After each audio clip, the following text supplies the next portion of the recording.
With Luka Doncic and Devin Booker featured in this Mavericks Suns series, who do you think has the edge to put their team on top when it's all said and done? As I normally do, I try to think bias aside.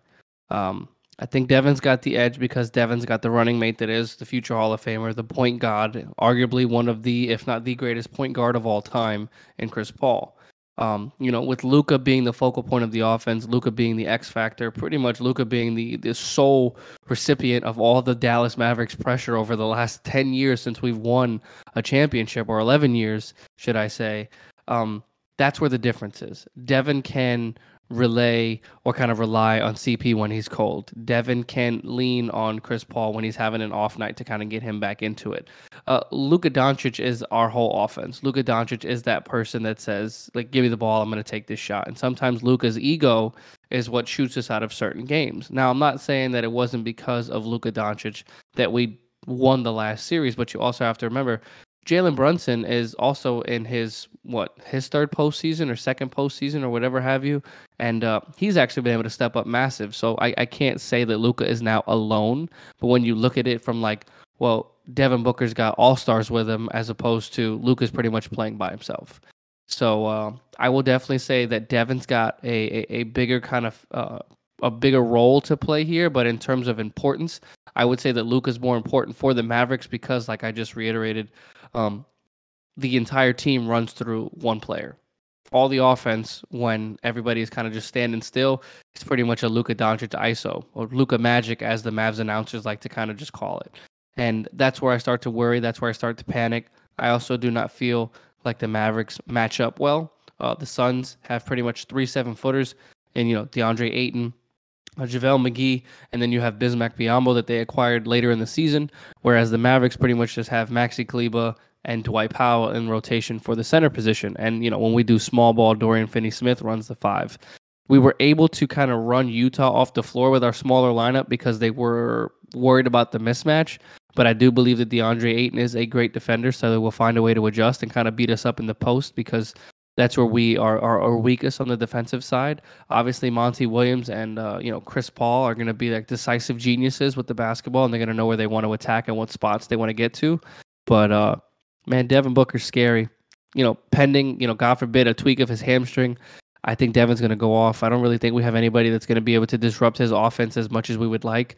Dorian Finney-Smith has been playing great. Reggie Bullock's been playing great. All defensive players. Josh Green had a couple of instances in the Utah series where he stepped up and had a couple of steals. So we have talented defenders. I just don't know if they're talented enough to go out and guard one of the best players at 25 and under, or 25 and I said it right, 25 and under, because Luka's also in that list. So it's going to be a tough matchup for both teams to stop both individual superstars. But if I had to give an edge, I would probably say that Devin Booker is going to be a little bit more important because he doesn't have as much pressure on his shoulders when you have Chris Paul as a teammate. I mean, this is kind of a tricky one for me because the way that I look at it, like, I understand where you're coming from with the whole Devin Booker perspective. And the way that I kind of read that is the Suns are the better team than the Mavericks. But when it comes down to like utter importance for their own team, I have to give the edge to Luka. And it's kind of like you said, it's, by and large, the Mavs offense is solely run through Luka. And to a certain extent, that may work, as far as like Luka is concerned, because he's able to produce at a large clip. But it also can work against them because their offense can look stagnant. And even though they beat the Utah Jazz in that first round, there were times when Luka was running the offense and guys were just standing around waiting for Luka to make a move. And sometimes Luka would throw a shot up, or maybe he would pass it out, and then they would be able to knock down the shot. But the Mavericks offense can get very one dimensional when Luka's running the show. So, I mean, to pick a player just based off of how I see this series playing out, I'm going to say that Luka actually has the edge over Devin, but I think that the Suns have the edge over the Mavs. And this is how I'm going to break it down. The reason why is I think that Luka is going to be dynamite in this series against the Suns. I believe that he's going to go out and score consistently around 25, 30 points a game. And I wouldn't even be surprised if he puts up like a 35 or even a 40-point performance, just because the one thing that I can't sleep on with Luka is if he's able to just to get like a smidge of space against his defender, he could hit a step back three and cash it 50, 60% of the time when given the right space. When it comes to those little more contested shots, then he's a little bit more inaccurate. But I mean, overall, you know, I think the Mavs are going to have to solely, rely on Luka to score at least 25, 30 points a game if they want to be viable in this series. Maybe you could look to some other guys like Jalen Brunson. Jalen Brunson was really, I think, the unsung hero against the Jazz for the Mavs in that first round matchup because he was the guy that dropped 41 points in game two that saved Dallas from going down 2-0 in that series early on. And then he was able to chip in some pretty significant moments for Dallas when Luka came back into the fold. So, I think when you look at Luka's perspective here, Luka's definitely going to have to feed Jalen Brunson and Spencer Dinwiddie and Dorian Finney-Smith consistently as far as the facilitator aspect goes to make Dallas a more viable team. Now, to kick it over to the Suns, I mean, Devin Booker's importance is extremely vital here. I mean, granted, he is dealing with a hamstring issue. I don't know how big of a factor that's going to be moving forward because he was able to come into the Suns later in that first round series. But if they're able to run some effective pick and rolls with Dev, and if Dev's able to get some space behind the 3-point line, I mean, he's a knockdown shooter. And when you have somebody like Chris Paul who's facilitating the ball just with his essentially what I would call it just like wizardry skills at that position, where he can find guys open just based off of some easy pick and rolls and just find guys in good spots.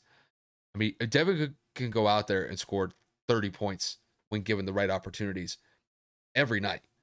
So, by and large, the Suns are the better team. They were the best team in the NBA this year. They had over 60 wins. Devin Booker was a huge piece of that. And I imagine that he's going to have a major impact for this series for the Suns moving forward. And then when you talk about all the role players that the Suns have, DeAndre Ayton's going to be pivotal for them. Um, you look at like Mikal Bridges, Cameron Johnson. I mean, these guys are going to have to play A+ basketball for the Suns to advance to the Western Conference Finals. But I think when it comes to specifically this Luka versus Devin matchup, I'm going to give the edge to Luka simply just because I think he's going to be the more pivotal force for their respective team. But overall, I do see the Suns having the advantage just because I think that the Suns are a more well-rounded unit. I think they have a better coaching staff because I think Monty Williams probably the best coach from this past season. He was absolutely phenomenal this year.